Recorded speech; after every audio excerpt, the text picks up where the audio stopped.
Pour leur développement durable, les pays de la sous-région doivent absolument relever le défi de la croissance économique et de réduction de la pauvreté. Cela suppose la mise en place de réformes structurelles pour améliorer l'environnement des affaires, accroître la production agricole et améliorer la performance des entreprises créatrices de richesses. C'est pour cela que les gouvernements de la sous-région ont manifesté leur volonté d'accompagner les entreprises industrielles grâce au programme de restructuration et de mise à niveau PRMN. Mesdames, Messieurs, bonsoir. Vous l'avez compris, le sujet essentiel de cette émission que j'ai le plaisir d'animer avec Rachidat Biormoman sera consacré au programme de restructuration et de mise à niveau dans les pays de la sous-région UEMOA. Rachidat. Roland Achille Didé, bonsoir. Chers amis téléspectateurs, bonsoir et merci de suivre cette émission spéciale. Eh bien, 4 invités sur ce plateau. D'abord, Tonato Eri, vous êtes le directeur général du Bureau de restructuration de mise à niveau Bénin. Bonsoir et merci d'être sur ce plateau. Juste à côté de vous, nous avons Sylvanus Traoré. Vous dirigez la même structure, mais du côté du Burkina Faso. Merci d'être sur ce plateau. Le Niger est également présent à travers bien sûr, Amidou Boureima. Vous dirigez le BRMN du côté du Niger. Bonsoir, merci d'être avec nous. Et un 4e invité, il s'agit de Adimou Mathias. Vous êtes le directeur de Socia Bénin et en même temps, vous êtes le trésorier général de l'Association nationale des industriels du Bénin. 4 invités donc pour ce sujet fort intéressant. Et ma première question s'adresse à vous, monsieur Eri Tonato. Parlez-nous un peu du concept de la restructuration de mise à niveau. Merci Rachida, merci de nous avoir acceptés sur ce plateau pour expliquer un peu ce qu'est le programme de restructuration de mise à niveau. Bien entendu, ce programme est une déclinaison de la politique industrielle commune de l'UEMOA. En termes très simples, ce programme a été conçu au moment où l'UEMOA négocie avec l'Union européenne les accords de partenariat économique. Et ces accords devaient aboutir à l'ouverture des marchés des 2 zones et ils se sont rendus compte qu'il y avait un gap de compétitivité entre les entreprises européennes et les entreprises de notre sous-région. Il fallait donc préparer l'industrie locale à pouvoir saisir toutes les opportunités que cet accord pouvait apporter et d'où un effort de mise à niveau et de restructuration des entreprises de la sous-région. C'est donc un programme qui vient d'abord permettre aux entreprises de se développer, puis ensuite leur permettre d'être compétitives sur le plan international, c'est ça? C'est bien ça, et de relancer d'ailleurs toute la production industrielle de la sous-région. Mais on ne peut pas relancer les entreprises et la production sous-régionale si les acteurs eux-mêmes ne sont pas renforcés en matière de conduite de ce type de programme qui est vraiment un programme nouveau. Et donc, il y avait 2 grands volets, c'est accompagner, appuyer les entreprises, mais également renforcer les capacités institutionnelles de la sous-région en matière de conduite des programmes de restructuration de mise à niveau. Voilà, le décor ainsi planté, Roland Achille Didé. Voilà, mesdames, messieurs, pour continuer cette émission, je vous propose à présent de suivre le premier élément témoin de cette émission. C'est un reportage qui nous plonge dans les arcanes du Bureau de restructuration et de mise à niveau du Bénin. Suivons plutôt. En adoptant le 29 juin 2006 le programme de restructuration et de mise à niveau de l'industrie PRMN des États membres de l'UEMOA, le Conseil des ministres de l'organisation sous-régionale avait pour objectif principal de renforcer les capacités des entreprises afin de leur permettre de suivre et de maîtriser l'évolution technologique et de s'adapter aux exigences de l'intégration régionale et de la compétition internationale. Au Bénin, la phase pilote du programme a été une étape nécessaire pour introduire et assurer l'appropriation du concept de restructuration et de mise à niveau par toutes les parties prenantes, mais aussi pour maîtriser davantage la démarche méthodologique des organisations internationales dans le domaine. Ainsi, après la création du comité de pilotage national chargé de l'orientation du programme le 28 février 2008, les activités du Bureau de restructuration et de mise à niveau BRMN ont officiellement démarré le 28 mai 2008 et tous les organes institutionnels et opérationnels prévus pour la bonne conduite du programme ont été mis en place. La mise en œuvre du PRMN a nécessité des compétences pointues et un savoir-faire acquis grâce aux divers ateliers sous-régionaux aux notes techniques de l'ONUDI et aux voyages d'échange dans les pays considérés comme des références en la matière. 2 bureaux d'études et 48 consultants nationaux ont été formés et ont eu l'opportunité de mettre en pratique les techniques de l'ONUDI en matière de diagnostic stratégique des entreprises. Assurément, ce savoir-faire constitue une avancée notable pour la consultance nationale qui a acquis une expertise nouvelle. Nonobstant quelques difficultés, les entreprises sélectionnées ont pu trouver auprès des banques et établissements financiers les fonds nécessaires pour financer leur plan de restructuration.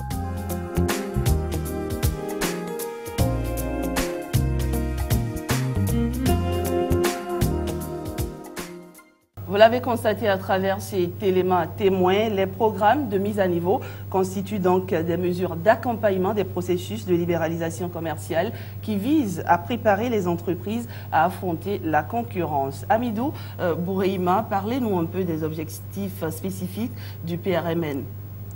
Merci, madame. Je pense que notre collègue du Bénin l'a si bien expliqué. Donc c'est quand même une réforme qui a été entamée, qui a été initiée par l'UEMOA afin de permettre à notre tissu industriel sous-régional de se développer. Donc en termes d'objectifs visés, d'objectifs spécifiques visés, il s'agit principalement de 3. Donc le premier, c'est d'assurer la relance de la production industrielle dans la sous-région. Donc le second objectif spécifique, c'est de faire la promotion de l'investissement et de l'emploi. Et le troisième objectif, qui est vraiment l'objectif majeur, c'est l'amélioration de la compétitivité des entreprises, tant au niveau sous-régional qu'international. Voilà, en gros, les 3 objectifs spécifiques qui sont visés par le PRMN. Traoré Sylvanus, vous êtes le directeur général du Bureau de restructuration et de mise à niveau du Burkina Faso. Dites-nous comment s'implémente le programme dans chaque pays et avec quel dispositif institutionnel? Alors, merci bien, monsieur. Disons que à la création de ce programme par la commission de l'UEMOA en 2007, il a été demandé à chacun des pays de mettre en place le premier bras opérationnel, qui était donc les bureaux de restructuration et de mise à niveau. Et donc, dans les 8 pays, on a créé, il a été demandé aux gouvernants de créer des bureaux de restructuration et de mise à niveau. Maintenant, ces bureaux doivent fonctionner sous la responsabilité d'un comité de pilotage national qui, lui, devrait normalement contenir des représentants aussi bien de l'administration publique que du secteur privé bénéficiaire du programme. Donc, ce sont ces 2 organes qui, au niveau des États, ont la responsabilité de la mise en œuvre du programme de restructuration et de mise à niveau de l'industrie de l'espace UEMOA. D'accord. Et au niveau du Burkina Faso, est-ce qu'on a déjà senti les effets de ce programme-là? Est-ce qu'on le sent? Alors au Burkina, on le sent d'autant plus qu'il y a 2 choses essentiellement. En dehors des entreprises qui ont bénéficié du programme régional UEMOA, le gouvernement du Burkina, dès 2009, donc à peine 1 an après le démarrage des activités effectivement au niveau du Burkina, a décidé de mettre en œuvre un programme spécifique d'accompagnement à la restructuration des entreprises en difficulté, qui nous a permis aujourd'hui de remettre à flot un certain nombre d'entreprises qui participent à la création de richesses au niveau national et à la création des emplois. D'accord. Oui, voilà, Achille. En fait, je voulais juste poser une question au DG de Socia Bénin qui est avec nous également, M. Adimou. Pourquoi Socia Bénin a décidé de participer à la phase pilote de ce programme? Merci, monsieur le journaliste. Et Socia Bénin a décidé effectivement de participer à la phase pilote parce que c'était une opportunité, parce que des investissements étaient en cours. Et lorsque nous avons appris qu'il y a ce programme qui veut accompagner les entreprises industrielles locales à vraiment être motivées pour investir, nous avons pris le train en marche et nous avons essayé de participer et de bénéficier aussi bien des investissements matériels qu'immatériels. Donc, c'est ce que je peux dire. Voilà, merci. Eri Tonato, est-ce que toutes les entreprises sont éligibles en fait? En principe, il faut distinguer les phases. Hein. Dans le cas de l'UOMOA, qui a été un programme d'apprentissage pour chacun des pays, les entreprises ont été ciblées. C'est-à-dire qu'il fallait que chaque pays puisse proposer 15 entreprises qui sont dans le secteur agro-industriel. Et donc, c'est ce que nous avons fait à la phase pilote. Mais lorsque nous sommes passés sur les programmes nationaux, évidemment, chaque pays a choisi l'ouverture ou la concentration sur les mêmes activités. Dans le cadre du Bénin, nous avons pris toutes les entreprises, disons, industrielles, artisanales et industrielles, plus les BTP, parce que nous avons estimé que ce secteur devait appuyer vraiment de très près l'industrie et qu'il fallait le mettre en même temps à niveau que toutes les autres entreprises industrielles. Alors, parlant de critères d'éligibilité des entreprises, on peut en citer quelques-unes? Le plus simple, hein, c'est qu'il faut être normalement, régulièrement constitué, être reconnu comme entreprise respectant un certain nombre de critères officiels que sont le registre du commerce, les déclarations fiscales, les déclarations du personnel à la sécurité sociale, et puis ne pas être une entreprise en faillite. Parce que pour mettre à niveau, il faut être un peu en bonne santé avant qu'on ne vous accompagne. Mais nous avons commencé à intégrer les entreprises en grande difficulté, et c'est le processus de restructuration qui nous permet d'accompagner ces entreprises-là. Alors, je voudrais poser une question très pertinente au DG BRMN du Niger qui est avec nous. Quelle est la méthodologie d'intervention du programme? Je vous remercie. D'abord, sur le plan plus pratique, on commence d'abord par faire le diagnostic donc de l'entreprise. Bon, un peu avant ça, on peut faire le pré-diagnostic. Le pré-diagnostic permet de comprendre un peu l'entreprise, donc de bien la situer, de bien préparer les termes de référence qui vont permettre de réaliser le diagnostic. Donc le diagnostic doit être assorti maintenant d'un plan de restructuration ou de mise à niveau en fonction de la santé financière de l'entreprise. Une entreprise qui est en difficulté financière ne peut pas faire la mise à niveau. Il faut d'abord la restructurer, donc assurer sa bancabilité, donc la préparer maintenant à intégrer la mise à niveau. Donc après la phase de diagnostic et d'élaboration du plan de mise à niveau ou de restauration, on passe maintenant à la phase de validation par le comité de pilotage, comme l'a si bien dit notre collègue du Burkina Faso. Le comité de pilotage valide donc les plans. Après maintenant, on passe à la phase de réalisation des investissements, qui sont des investissements immatériels, essentiellement constitués d'études, d'assistance technique, et la phase aussi d'investissement matériel qui est exécuté par l'entreprise. Donc maintenant, entre-temps, le comité de pilotage a décidé de la modalité de remboursement, donc en fait, a décidé de l'octroi des primes, et c'est après maintenant que vient le remboursement des primes, après la réalisation des investissements. Donc il faut un expert indépendant qui va faire les calculs nécessaires pour voir à quel niveau d'investissement l'entreprise est. Et maintenant, comme vous le savez, c'est un programme qui est basé sur le principe de partage de coûts. Donc, chaque pays, au niveau de l'UEMOA, pendant la phase pilote, le programme prenait en charge 80% des investissements immatériels et 20% des investissements matériels. Mais maintenant, dans les programmes nationaux, je pense que chaque pays a essayé d'adapter ces modalités-là en fonction de ses ressources. Donc, de ses ressources, de ses contraintes aussi, de la manière dont ils voudront accompagner les entreprises.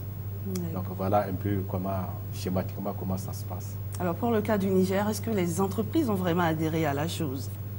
Oui, pendant la phase pilote, nous avons eu accompagné 10 entreprises et maintenant une ACD, donc en cours de route. qui a arrêté au moment de la phase du diagnostic. Maintenant, nous avons poursuivi avec 9 entreprises. Donc, toutes ont eu à réaliser des investissements immatériels et 4 ont effectivement réalisé des investissements matériels pour lesquels la commission de l'UEMOA a versé des primes. Donc, au prorata des investissements qui ont été réalisés et en fonction aussi des plafonds qui ont été définis au niveau communautaire.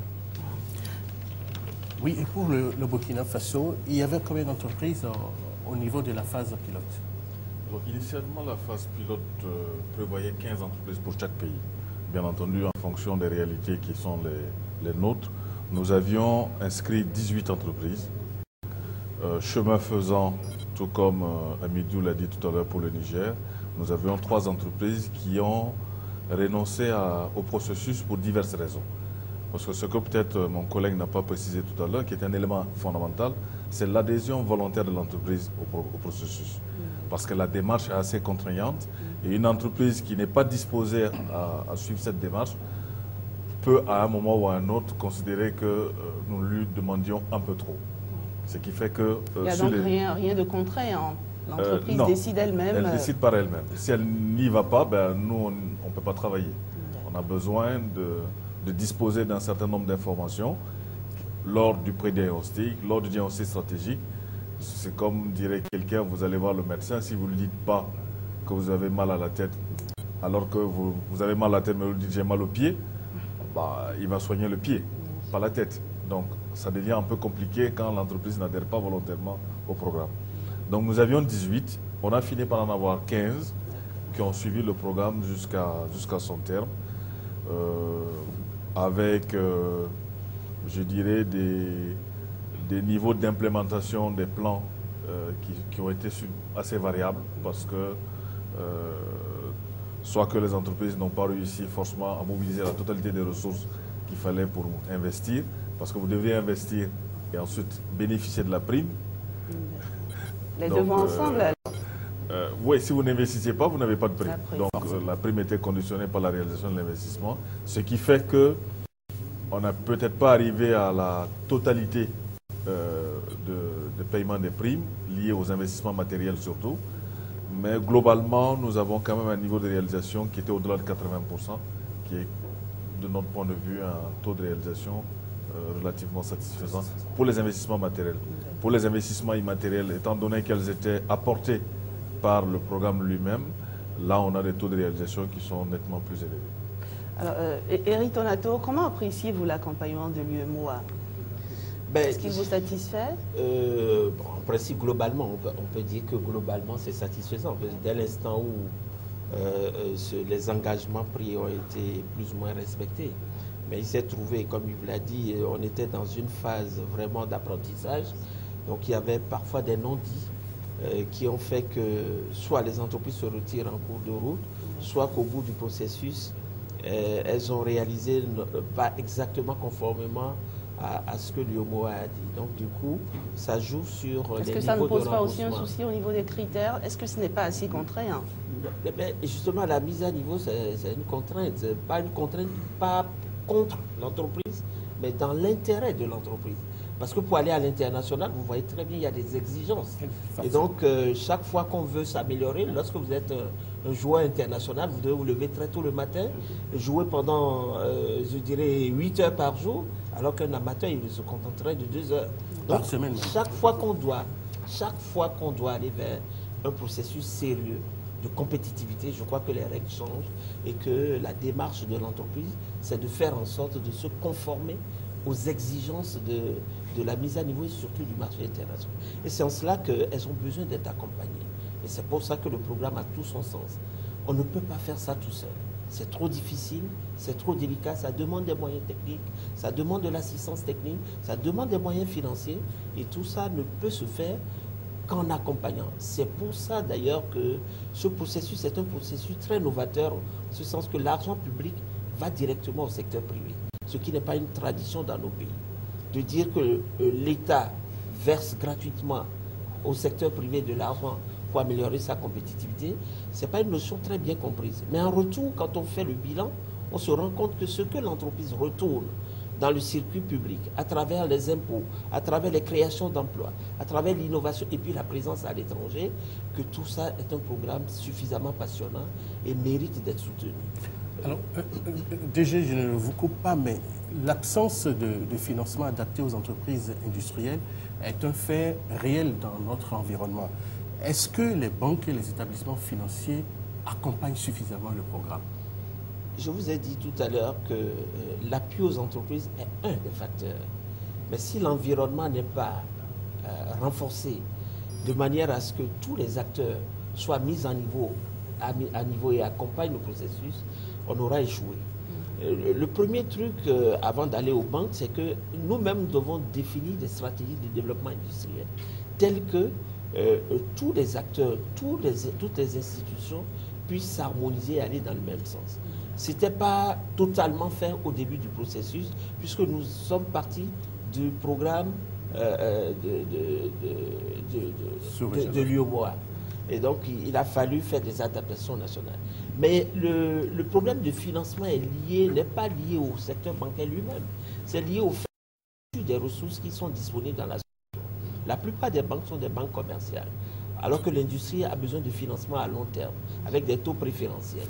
Et les marges qui se créent, les valeurs ajoutées créées en industrie ne sont pas les mêmes que sur les marges dans le secteur commercial. Donc il faut des taux assez bas, à des conditions beaucoup plus souples pour que ça se fasse.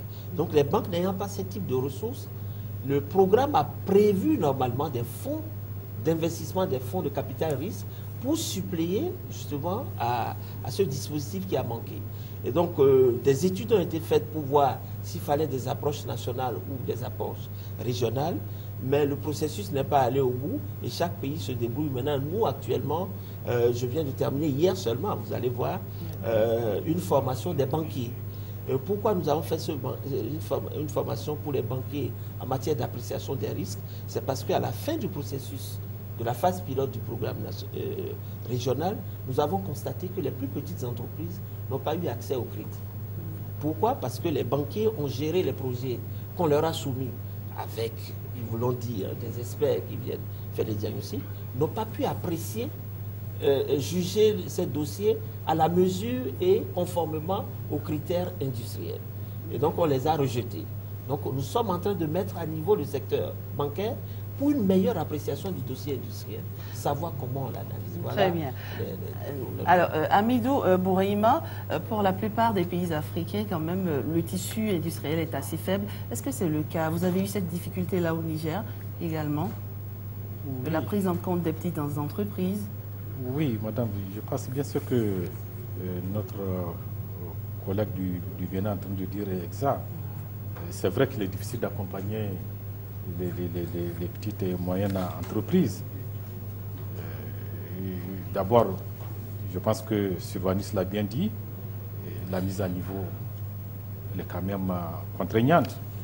Elle est quand même contraignante parce que c'est des experts très pointus qu'on vous amène dans une entreprise.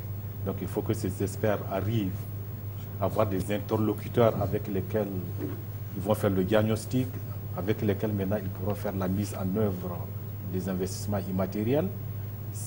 Je pense qu'il y a quand même le problème d'encadrement, le niveau d'encadrement au niveau des petites et moyennes entreprises. Donc le plus souvent en dehors du responsable, du promoteur de l'entreprise et de un ou deux cadres. Donc vous n'avez pas au niveau des autres fonctions de l'entreprise des cadres qui sont en mesure de conduire un processus de diagnostic ou bien un processus de mise à niveau avec les experts qui sont commandités.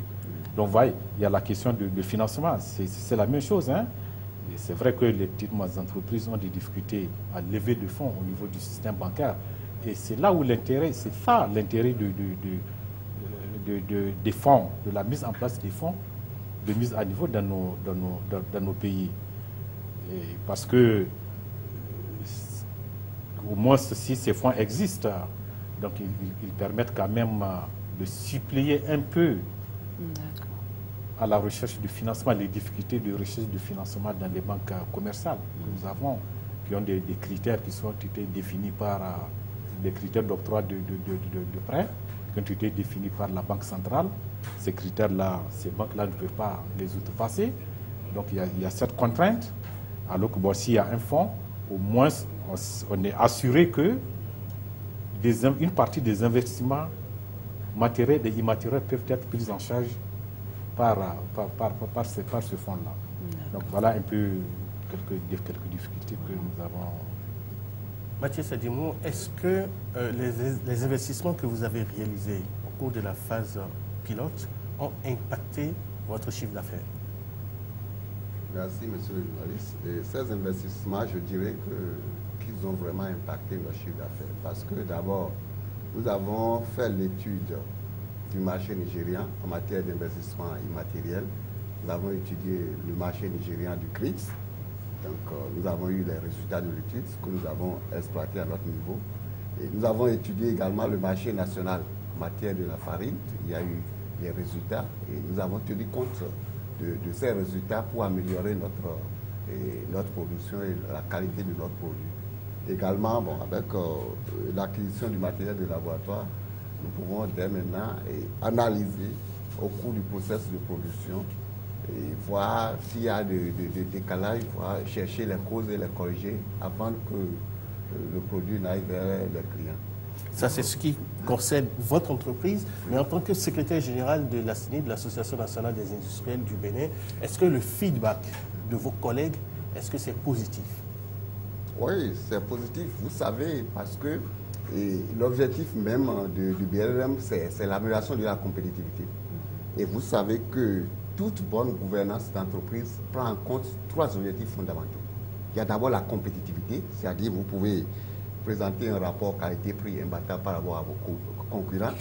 À part la compétitivité, il faut qu'il y ait la rentabilité. Il faut que vous gagnez de l'argent. Vous gagnez de l'argent, mais il faut que ça soit un peu, ça dure dans le temps. Donc il faut aussi la pérennité.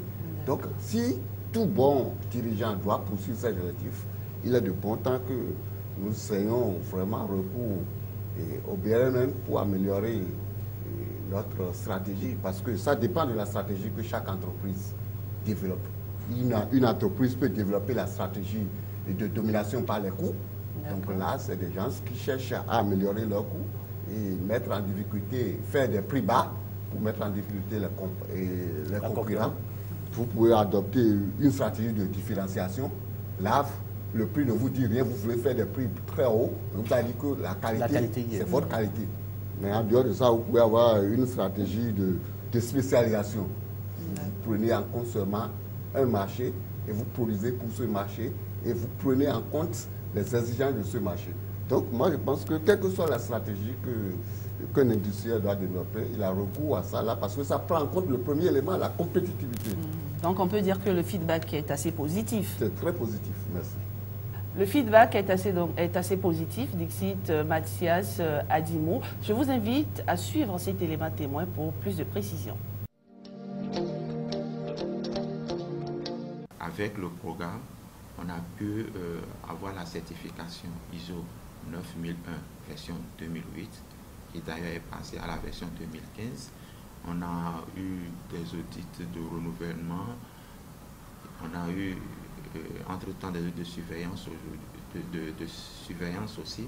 Et donc tout ça a permis à l'entreprise de gagner la confiance de ses clients. Et au quotidien, nous nous attelons à satisfaire cette clientèle. Et sans cacher aussi, c'est dans ce progrès-là que notre organisation, notre façon de faire a intéressé les Marocains. Ils nous ont approchés.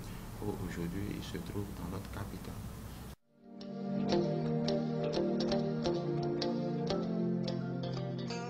Le programme de restructuration de l'UEMOA, avec le concours de l'ONUDI, était vraiment la solution pour que on sorte une industrie embryonnaire et la porter vers les grandes industries de l'UEMOA. Donc, c'était tout indiqué en ce moment-là et depuis, nous faisons chemin avec le programme. De 2006 à maintenant, on était peut-être en 2006 environ 100 millions de chiffre d'affaires au démarrage de l'activité. Mais là, en 2014, on est passé à près de 600 millions de chiffre d'affaires. Et il est vrai qu'en 2015, on a connu une petite baisse, mais je pense que les choses vont se corriger d'ici là, dès la reprise de l'économie globale. Avant l'adhésion au programme, COFA Biotech était à une capacité de 6700 packs par semaine. Après l'adhésion au programme, nous sommes actuellement à 150 000 packs par semaine. 150 000 packs par semaine. Et selon nos prévisions, nous comptons aller jusqu'à 300 000, 500 000 packs par semaine. Et cela est possible puisque le matériel existe déjà. En matière de chiffre d'affaires, nous sommes partis avant la mise en œuvre du programme d'un chiffre d'affaires de moins de 200 millions. Progressivement, nous sommes allés à 300, 600, 1 milliard présentement. Donc le chiffre d'affaires a vraiment progressé. Nous sommes revenus dans le programme pour mieux nous faire connaître sur le marché béninois et sur le marché de la sous-région. D'une part, et d'autre part, nous avions quelques difficultés au niveau de la chaîne de production. Parce qu'actuellement, l'usine fonctionne essentiellement sur le groupe électrogène qui nous coûte en gasoil. Le programme, si nous sommes retournés au programme, c'est pour soumettre ces deux doléances au BRM pour voir dans quelle mesure ils pourront nous accompagner. Retour sur ce plateau pour la suite de cette émission spéciale sur le programme de restructuration et de mise à niveau. Rachida, si tu le permets, nous allons faire un tour de table pour avoir une idée précise sur comment le programme se déroule aujourd'hui dans les pays de la sous-région dans sa première phase nationale. Et nous commençons par le directeur général du BRMN Burkina Faso. Alors, merci de me donner la possibilité de faire un peu ce tour d'horizon au niveau de la mise en œuvre des programmes nationaux. Comme je l'ai dit tantôt, à partir de 2009, déjà, nous avons basculé un peu dans ce que j'appellerais la mise en œuvre de deux programmes à la fois. Le programme régional, que nous avons mis en œuvre jusqu'en 2012, parce que ça a été la clôture officielle de cette partie du programme, même si on a dû traîner le paiement des primes un peu plus tard. Et puis la partie, je dirais, concernant le programme national, qui est un programme, comme je l'ai dit, qui s'intéresse à la restitution des entreprises en difficulté. À la date d'aujourd'hui, pour un peu accompagner ou régler la question du financement, parce que c'était une des problématiques qui était posée, le gouvernement, dès 2009, donc, a créé ce qu'on appelait un fonds de restructuration des entreprises en difficulté.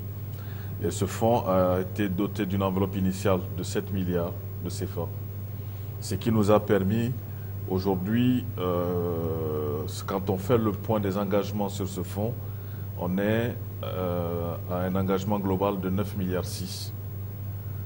Parce que ce fonds a été mis en place sous forme pour faire du crédit, pas pour payer des primes. Là, ce que nous avions fait sur ce programme national, c'est de dire les entreprises qui sont en difficulté ont du mal à accéder au financement, donc nous allons les accompagner à partir de ce fonds de restructuration. Et le choix qui a été fait, c'est de faire soit du crédit, soit des prises de participation au capital de l'entreprise pour aider à régler les questions de gouvernance. Parce que très souvent, on s'est rendu compte que dans certaines entreprises, la difficulté qu'il y avait, c'était la malgouvernance des entreprises qui était à l'origine des difficultés. Et donc, le fait de prendre des participations au capital permettait à l'État, au travers du programme de restructuration, d'être présent dans la gouvernance des entreprises et donc de pouvoir aider à régler ces problèmes-là. De sorte qu'aujourd'hui, si on prend sur les 9,6 milliards d'engagement, je dirais qu'on a à peu près 80% qui sont allés sous forme de crédit, soit d'investissement, soit de fonds de roulement. Nous avons 10 à 15% qui sont allés en prise de participation et le restant a servi, parce que là aussi on a un peu innové dans le sens du programme régional qui lui initialement faisait faire le suivi de la mise en œuvre des plans par des experts qui étaient payés directement par l'ONUDI plus pour s'assurer que, évidemment, contrôler l'effectivité des investissements. Mais là, nous avons mis en place un mécanisme de suivi à partir des bureaux nationaux, des bureaux d'études au niveau national, qui, elles, vont chaque mois dans les entreprises pour collecter un certain nombre d'indicateurs de performance que nous avions arrêtés. Et ce sont ces bureaux qui sont payés directement par le programme, pas par les entreprises, mais directement par le programme. À l'heure actuelle, il y a combien d'entreprises qui sont au programme au Burkina Faso? Alors, comme je l'ai dit, sur le programme régional, on en avait 15 entreprises. Oui. Sur ce programme que nous mettons en œuvre, aujourd'hui, pour les ressources décaissées au profit des entreprises, on en a une vingtaine qui ont bénéficié de financement sur le fonds de restructuration.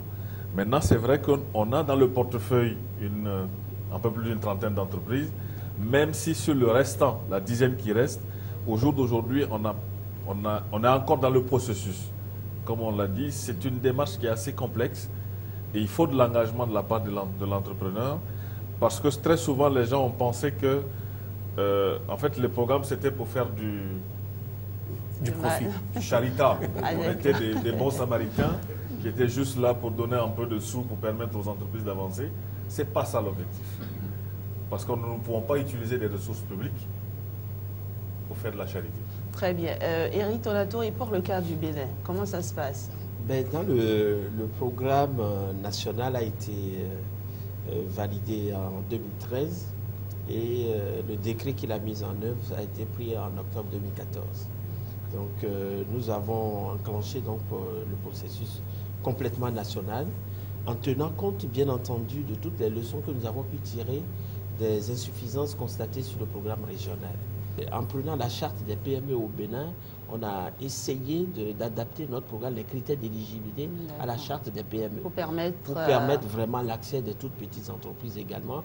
Mais la démarche, elle est très particulière. Ce n'est plus des diagnostics, ce que nous appelons diagnostic stratégique global, mais on est obligé de faire des diagnostics stratégiques soit allégés, spécifiques ou bien groupés, selon que l'entreprise est dans un groupe et qu'elle ne peut pas supporter toute seule cette batterie d'intervention. Bon, ça fait qu'aujourd'hui, dans notre portefeuille, nous avons, disons, 32 entreprises à peu près, mais actuellement, dans ce qui est validé par le comité de pilotage et en cours d'exécution, nous en avons 8. Donc, il y a une vingtaine qui sont en processus de diagnostic. Et vous savez que quand on finit le diagnostic, on donne 2 ans à l'entreprise pour qu'elle se mette à niveau ou se restructure. Parce qu'il faut qu'elle trouve les fonds, il faut qu'elle achète tous les équipements. Il y a bien un suivi, non? Il y a un suivi. Donc on a mis maintenant en place, comme au Burkina, des bureaux d'études nationaux pour faire le suivi, parce qu'il y a des entreprises qui ont besoin de coaching. Le dirigeant qui n'est pas suffisamment outillé pour que son plan arrive à terme, il a besoin de quelqu'un qui l'aide, qui l'accompagne, de manière à ce que, à la fin du processus, que toutes les primes qu'on lui doit puissent être versées. Et deuxièmement, que l'État aussi a besoin d'avoir des informations sur ce qui change fondamentalement dans l'entreprise en termes de création d'emplois, en termes de paiement d'impôts, en termes de développement du chiffre d'affaires. Et ça, c'est important pour que l'argent donné puisse être retourné d'une manière ou d'une autre. Nous avons également mis maintenant en place un processus d'accompagnement pour l'accès au marché. Ça, normalement, il y a des structures qui doivent le faire, mais à la date d'aujourd'hui, ces structures n'ont pas les moyens de le faire. Donc, les entreprises mises à niveau dans notre programme bénéficient d'un soutien pour accéder au marché à l'étranger.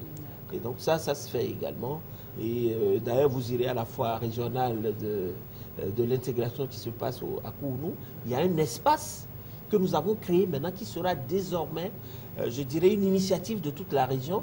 C'est qu'à chaque fois régionale, il y aura un espace du programme de restructuration et de mise à niveau où nous allons montrer à tous ceux qui visitent ces foires-là le savoir-faire de l'Union en matière de compétitivité, en matière d'innovation et en matière de produits. Donc nous sommes installés là actuellement et c'est dans ce cadre d'ailleurs que ces directeurs sont arrivés au Bénin pour montrer que la région a quelque chose à faire en matière de compétitivité et en matière de production industrielle. Très bien.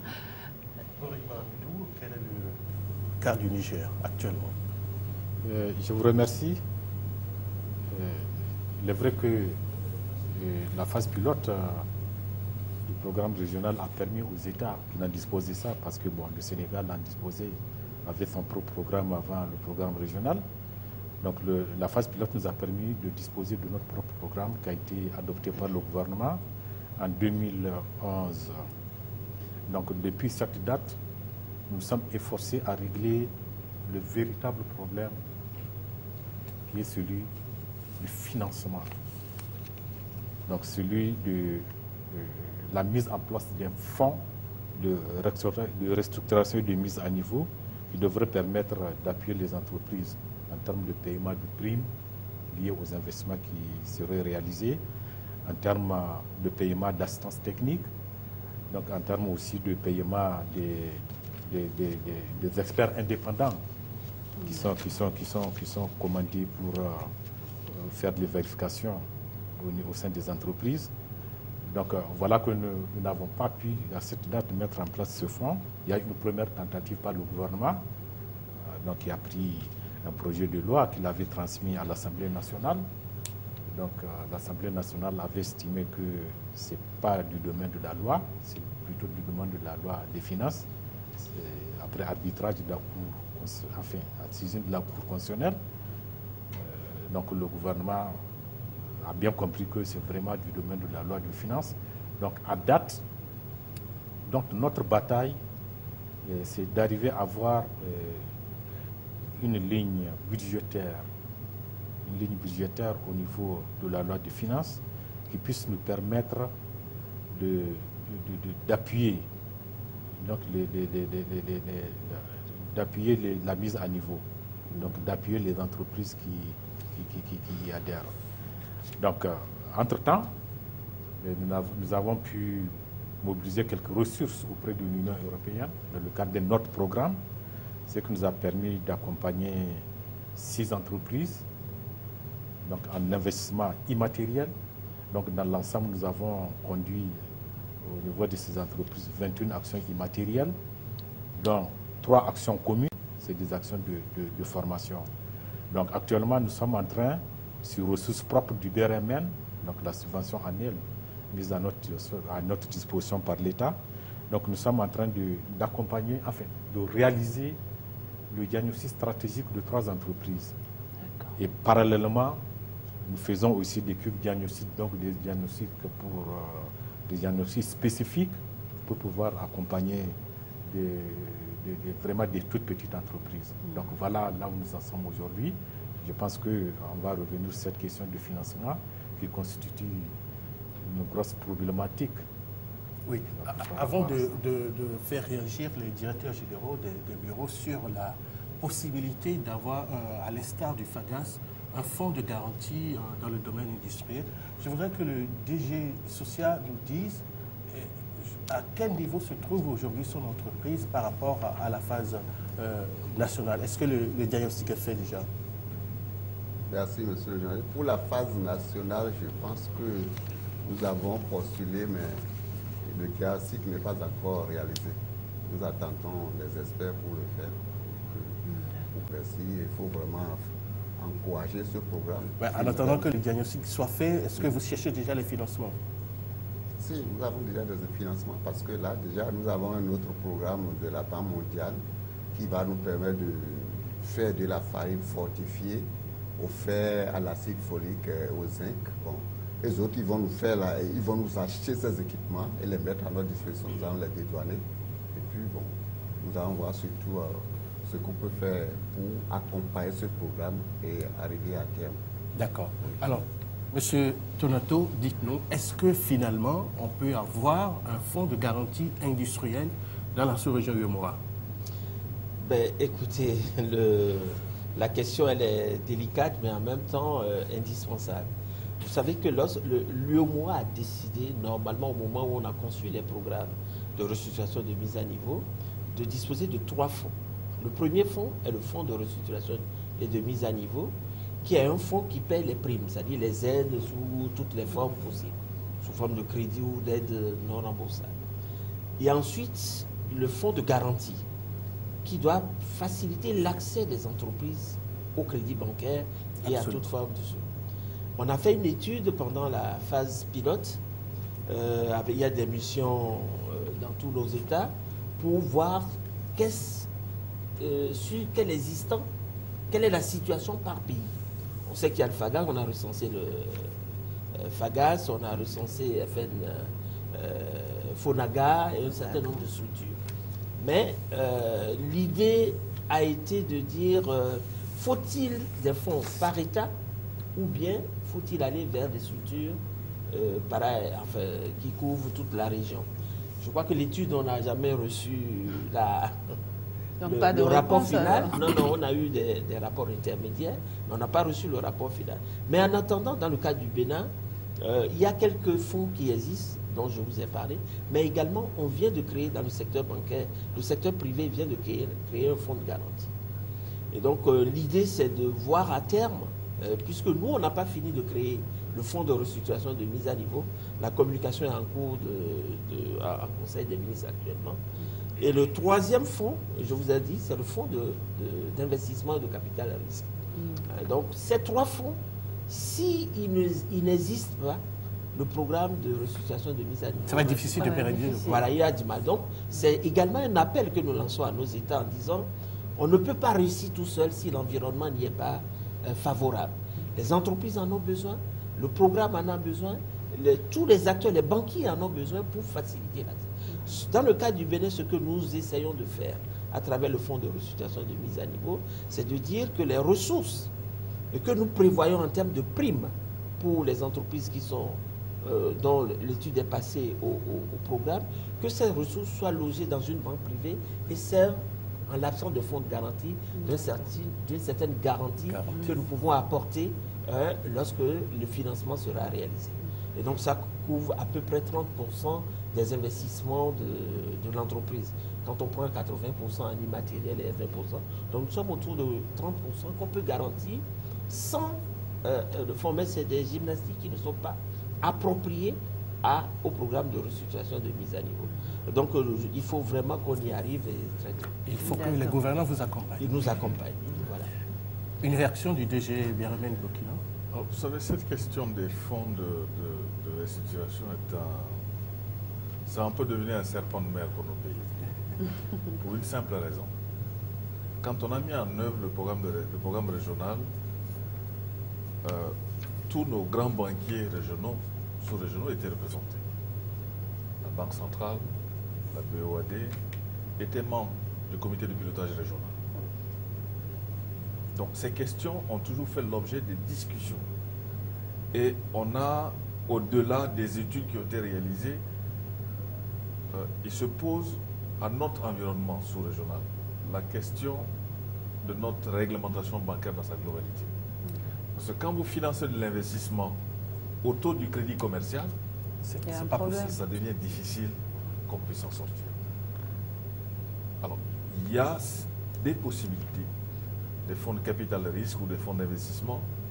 Nos États essayent chacun de son côté de trouver des portes de sortie en créant soit chez nous une caisse de dépôt et de consignation qui devrait normalement regrouper un peu les ressources des sociétés d'État pour permettre d'accompagner l'investissement privé au niveau national. Mais je ne crois pas personnellement que les solutions pays nous permettent de régler globalement ce problème. Il faut qu'on aille au-delà et qu'on se repose la question de comment nous faisons pour que notre environnement économique, qui n'est pas seulement l'environnement des pays pris individuellement, mais l'environnement économique de l'espace UEMOA, ou plus globalement, parce que ce vers quoi on est en train d'aller, c'est l'espace CEDEAO, que l'on ait des mécanismes qui nous permettent de créer des fonds pour investir, pour vraiment accompagner l'investissement. Votre voisin, le Nigeria, en a, le Ghana a des fonds d'investissement qui marchent. C'est vrai que ce n'est pas les mêmes espaces économiques, mais je pense que nous devrions pouvoir travailler dans ce sens. Les fonds de garantie, oui, mais si en amont on n'a pas réglé, moi en tout cas de mon avis, la question globale des conditions dans lesquelles on accède au financement, des règles de sûreté, même si l'OADA y travaille, des taux d'intérêt et autres, on aura du mal avec les seuls fonds de garantie à régler les problèmes. Parce que comme je dis, s'endetter à 9% pour acheter une machine, même si c'est garanti par le FAGAS, je ne crois pas vraiment que ce soit de cette façon-là que l'on va développer notre... Les chefs d'entreprise ont l'habitude de dire que l'argent coûte trop cher dans la souveraineté. Voilà. Une dernière question, Roland Achille Didé. Parlant d'assainissement de l'environnement, Éric Tonato, quel est votre mot à l'endroit des autorités politico-administratives et également à l'endroit du secteur privé? Je voudrais tout simplement dire que les quelques contraintes que nous observons dans l'environnement, dans la mise en œuvre correcte du programme de restructuration de mise à niveau, sont davantage liées à l'absence de stratégie claire de développement industriel de notre pays. Si cette stratégie est bien élaborée, les questions de banque de développement avec des taux adaptés seraient des notions très claires. Nous aurons des centres techniques, des structures techniques qui appuient l'industrie. Vous aurez les programmes de restructuration de mise à niveau, le programme de restructuration de mise à niveau qui aura des ressources pérennes. Et d'autres pays ont réglé ces problèmes en sortant le financement des fonds de restructuration de mise à niveau des subventions de l'État. Vous avez vu le cas du Burkina, 9 milliards débloqués d'un trait pour réaliser. Alors quand vous les mettez sur subvention d'une année sur l'autre, alors qu'on a des engagements, donc il n'y a pas de suivi. Donc c'est cette stratégie de développement industriel qui mettra en cohérence toute la politique à mettre en adéquation avec notre environnement. C'est vraiment important, il faut le faire. J'ai parlé des structures d'appui des centres techniques. Le premier, il sera créé cette année, l'année 2017 au Bénin. Nous avons fait les études nécessaires. D'autres pays en ont 8. D'autres en ont 2, mais qui couvrent tous les aspects. Et donc, il y a 2 centres prioritaires que nous avons identifiés pour le Bénin qui sont en cours.